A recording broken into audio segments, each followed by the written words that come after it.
Okay, so you ready? So, let's have a look at what's in the box. Ooh, ooh. Oh, I love it. People will be thinking, why is he laughing? And that's because I had to cut out a whole bit that never had sound on a minute ago. Here we go. This is live YouTube for you. That's what happens when you switch microphones like that.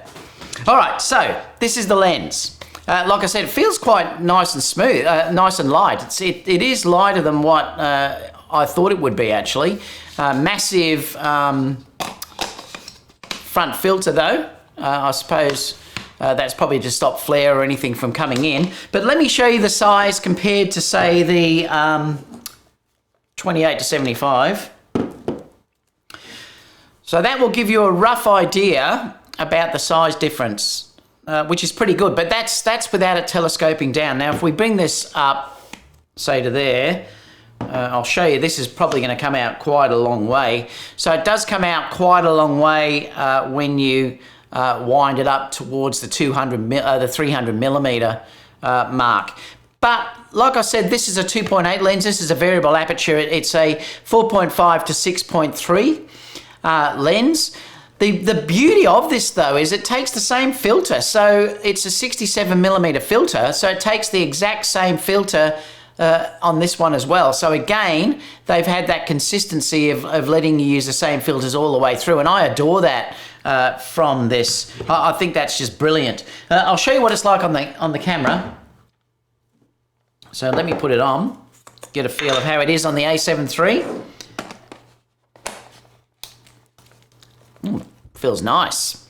Again, the build quality of these, I've found the build quality of the Tamrons are really good, and everyone that's got one will know exactly what I mean.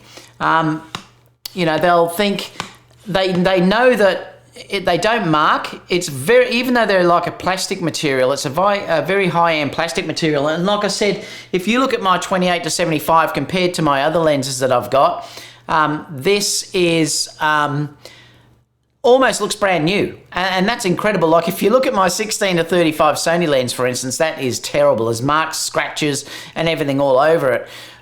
So you know, that's the build quality. Even though they are plastic, I certainly would not be worried about the build quality, guys, because it is superb. And like Carol's got the 70 to 180, she knows how good they feel. It feels really nice in your hand. It feels nicely balanced actually on this camera, so it does feel really quite good. Now remember, unlike the 28 to 75, this is a constant 2.8.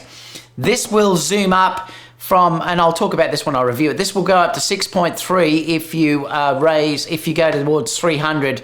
I'm not sure, I'll have to have a look at how that works when I start to go through the focal range, how the aperture goes up. So you've got a minimum of 4.5, which will obviously be at the 70, and then it will go up to your 300 that way. Let me just put on the front cover.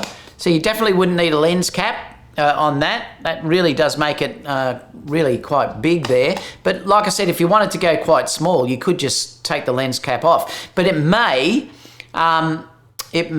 give you flaring and stuff without it. So like I said, I'll have to test that just to see how this all works, and I'll fully test it to see how that all works.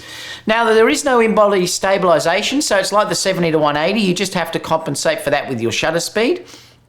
And I found with the internal IBIS of these cameras anyway, it's never really an issue.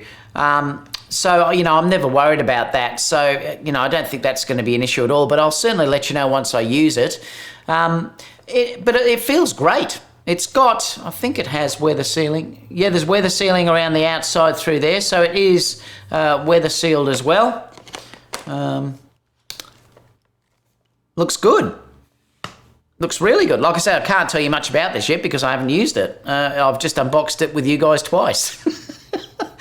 So tomorrow, I'm actually going to take this out and try it fully. Like I said, we're going to some waterfalls and stuff like that, and I'll try and do some photos with it and things like that as well. But really interested to see how this goes. I mean, optically, I don't think it's probably going to be as good as, say, the 70 to 180. It's not in that sort of range, but, you know, it's going to be interesting to see how nice it actually is. But let me just show you just quickly about the lens, just so you can see what it's about. So it's a 70-300 and it's a 4.5 to 6.3. And the model number is the D1 or DI3RXD model. Down here, you can see that it's a variable aperture, 4.5 to 6.3. It's the world's smallest and lightest telephoto lens. It is actually really light. I was surprised. I thought it would have been heavier than that. I just wanted to go through some of the specs down here. Being a Sony, well, all the Tamron work like Sony lenses, so if there's firmware updates, you're going to be able to do that through the camera. If there is the eye autofocus, I would think would just work great, or the autofocus would be great, I would think. It's probably going to be silent focus. Let me just check and see.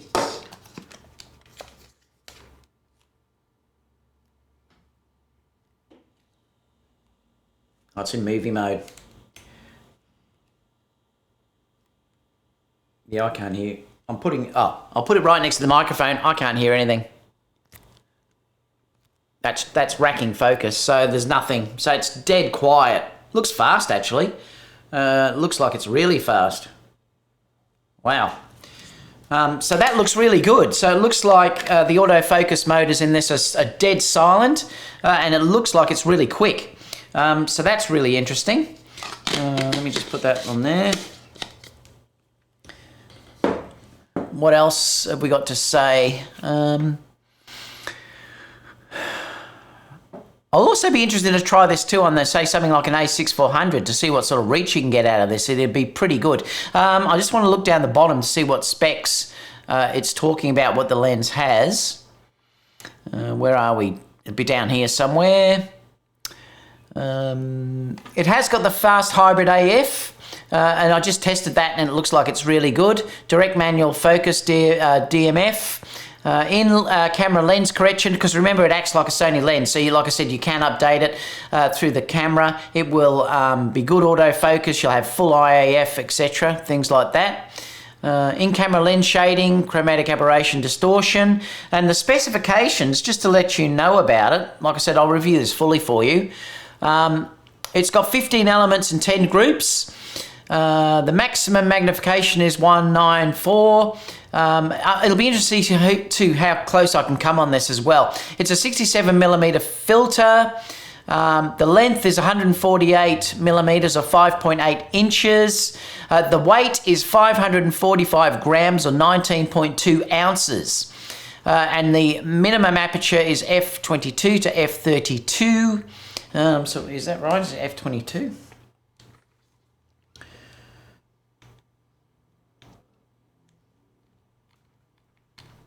I'm not sure what that means. So it goes to f22, yeah. Yeah, it goes to f22. But does it change when you... No. Oh, yeah, it does. Yeah, if you're on 200mm, 300mm, it does go to f32.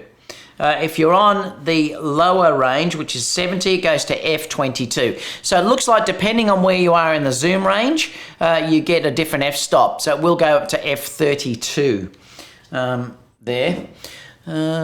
Round-shaped hood lens, and it's Sony E-mount. Just a quick guide here.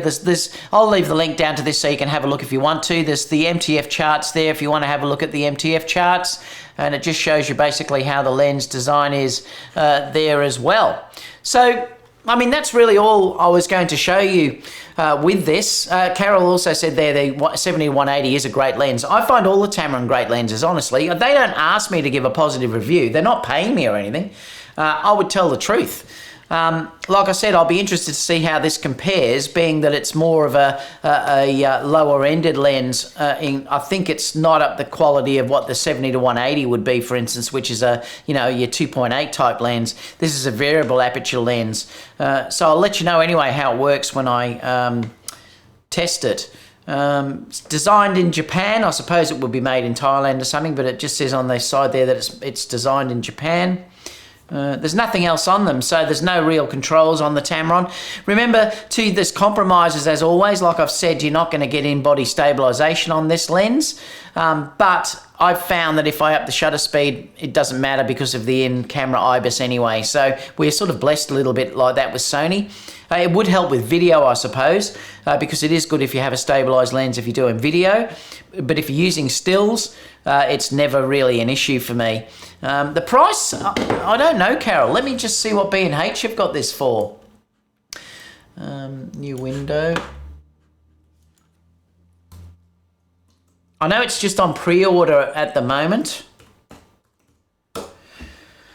Let me have a look.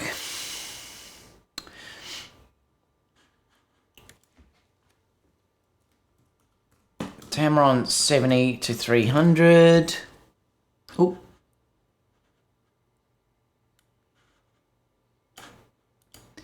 Oh. RXD lens for Sony. So B&H should have a price, I think. It is $549. I'll just move it over here. It's cheap for what it is. Really good value. $549 if you're pre-ordering that now. So the pre-ordering is now, and I think it's saying new item coming soon. I haven't got Australian prices listed yet. So I usually sort of work out roughly with the exchange rate and everything else, and probably a fraction a little bit more. But for US customers, $549, that's amazing. Looks really good. Like I said, I'm not sure what the quality will be like, but if the quality is reasonable for that sort of price range, for that focal range, it's amazing value.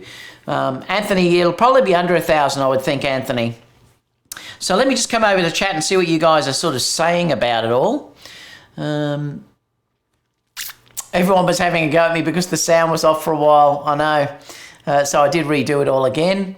Mark said, all fun aside, doing these live shows is always a headache when there is no assistant. Yeah, I mean, I probably should have put the headphones on so I would have known, Mark. But the only thing is, you can look a bit geeky, you know, when you put headphones on. But having said that, I would have known there was an audio issue. So that's something as well. Anthony says, looks like I'm late or I'm early. Carol said, laugh out loud. Anthony said, on time by the look of it. 0007 said, fake news. Carl said, Tamron is saving a fortune on lens caps. Yeah, I know. How good is that? Like, that is actually really good. And remember, I very rarely ever use lens caps. I don't use them, so I usually just leave that on. And then with this particularly, you know, you're never going to get anything in there.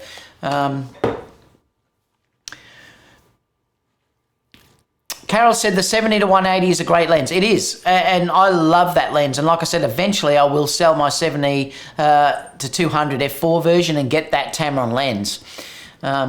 0007 said, I have the Sony 70 to 300 with OSS with a minimum, with 4.5 minimum. The Tamron is f4 minimum, isn't it? No, it's f4.5 as the minimum. Anthony said, waterfall should be good after all this. I know, Anthony, it should be great, actually. I can't wait to see how they are. The Everything Man, g'day, mate, how are you? Looks like a nice piece of glass. It's going to be interesting to see how it performs. So I'll let you know when we test it tomorrow. Anthony said, all we need now is for Sigma and Tamron to build a cheap R2. Price, yeah, was $549 United States dollars. So that is really, really good value. Well, I shouldn't say that because I haven't used it yet, but I'm expecting it to be really good value because I'll be surprised if the images aren't great off this. You'll see them anyway, so you'll know when I post them. Unlike people where they're reading charts and everything else, I show real images, so you'll see. Oh, Anthony! Oh, thank you so much. Anthony just gave me some money for some beans. I love it. Anthony also said it's $1 million Australian. I love it. Phil Widmer Film said, hello from a wedding. Oh, you're actually doing a wedding at the moment, Phil. Well, how are you? So lens caps are swappable. Yep. Oh, I don't know. Well, it should work. Because everything's the same. Let me see. Oh, there might be a different... Oh, no, it does. There you go. Yeah. Yeah, and the lens... These will all be exactly the same because everything is exactly the same. That's the beauty of these, is that you only have to buy one set of filters because it's amazing. So you can buy the whole lot from the 17 to 28 all the way up to this, all the way up to the 70 to 300, and use the same filter on every single one. So it's fantastic, really. It really is. And like I said, the build quality on these is stellar compared to my other lenses, which have marked. And the weight of this is fantastic. Like I said, it was only 500 and something grams. So if you're lugging around, this would be a great travel lens. I mean, if you lug this, say, with a 17 to 28, and then have this as well or something, you've got a great long lens. It'll be, like I said, it's going to be interesting to see how it is right through the whole focal range and how much vignetting and stuff like that there is. But I'll test that just to see how it works. No audio. Don't say that. Don't say I've still got no audio. And that's about it. I'm down to the bottom. I mean, it was only going to be a quick one because I just wanted to sort of unbox this with you guys. And that was really it. Now, there'll be no live show tomorrow, guys, because I am going out doing some shoots. So this will be the only time I'm on. If I can, although I don't know if there's much signal there, I would pop on and just do some stuff while I'm down the coast, if I could pop in live and just say hello to everyone. But I'm not sure how much signal will be down there. But let me know in the comments if you'd like me to test anything particularly on this, because that should come through and I'll be able to check in the morning before we leave. So if you wanted me to check anything in particular, let me know too if you'd like me to check anything with the A7S III, because I'm doing that tomorrow as well. So if I have time, I might be able to do some tests for you to sort of see what I can do on that as well. I'm going to probably take the Tamron 28 to 75, I think, on the Sony A7S III tomorrow. I think that will be all I'm going to carry, because I've got to carry a fair bit of gear in, so it's a bit of a walk. It'll be a couple of hours, I think, by the time we get in, do the waterfall and then walk out and then go to another waterfall and stuff. So I'm probably going to try and keep the weight down as much as possible. So yeah, like Mark's just said down there, 100 metre, what is it? The cost is a saver. Yeah, it certainly is. 100 metres from the Melbourne border, but I can't get out. I love it.